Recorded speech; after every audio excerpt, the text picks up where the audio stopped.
Greetings. From this semester, I am super excited to take this particular course, Transform Domain Signal Processing, fully online. So, uh, in today's lecture, we are going to understand what exactly is Transform Domain Signal Processing.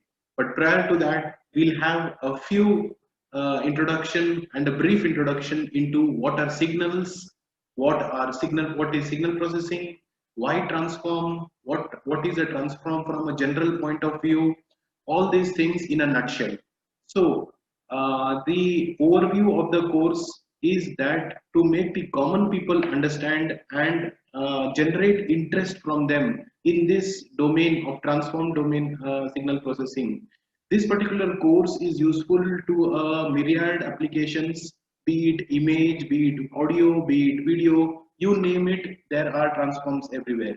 So to take a holistic view, we have kept this particular course from a general point of view so that anybody who goes through this gets a understanding of what are the basic signals, how do we process them, what are the processing that goes on, how do we, and more importantly, how do we visualize from a common man. So one should understand that to make signal processing interesting, one should make it as simple as possible.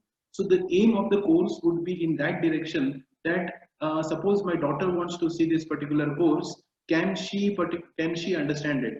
So a 9-year-old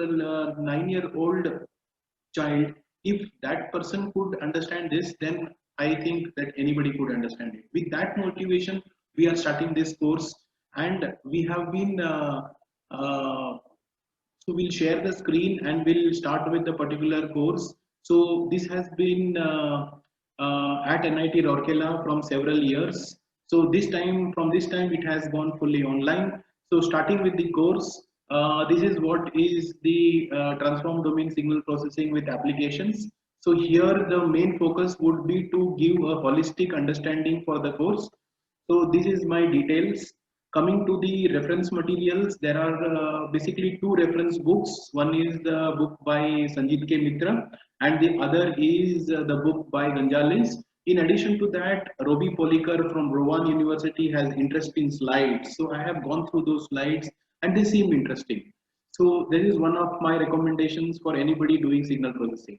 So coming to the overview of the lecture, so we are going to have a broad overview of understanding what are signals, what are the types of signals, what is signal processing from a layman's perspective, what is transform domain, and summary and concluding notes.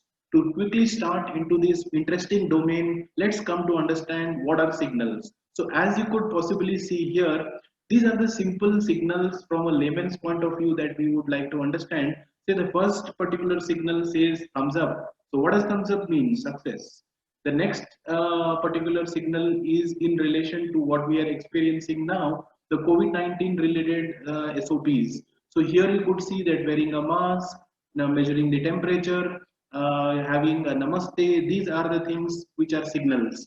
Coming to the more common examples, traffic movement. So if you could see the number of lights, the type of light, you stop your vehicle or you move your vehicle. This is also from a layman's perspective a signal. Coming to the signal processing perspective, so what are signals technically defined as in a technical language?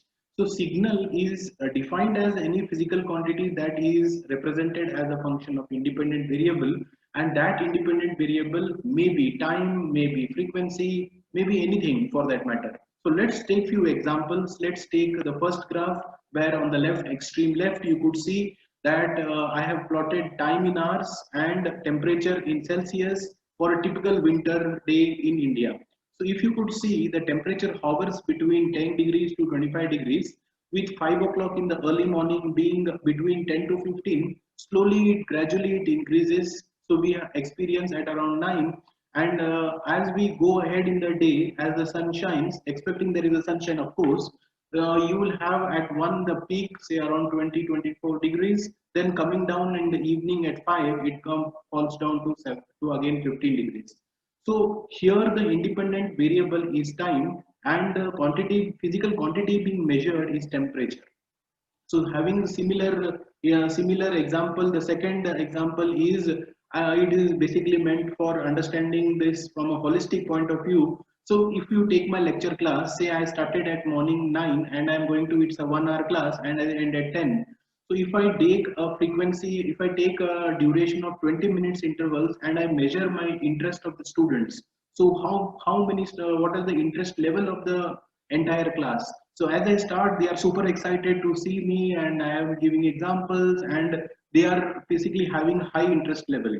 So that hovers around 8 to 9. And as I gradually grow in, there is a boredom which sets with any lecture and typically the interest level comes down. So at 9:20, 9:40 and at 10, they are waiting when the class will get over. So this is also one of the signal where the measurement, the dependent variable is time and the physical quantity being measured is student level interest. Similarly, coming, so we have taken these two examples. So coming to an example from the physics domain. So here, as we see here, if there is a tuning fork and I strike it against a wall and measure the frequency and see what is the amplitude. So if I do that experiment and I see that at a particular frequency, say 500 hertz, the amplitude, the sound of the amplitude is very large, which we typically call in physics language resonance. So this is one more signal which is measured not with respect to time, but at what frequency there is a peak. So this resonance. So this is an example. So here we have don't have time, but here we have frequency. So like this, from the technical perspective, you could have any measurement with respect to the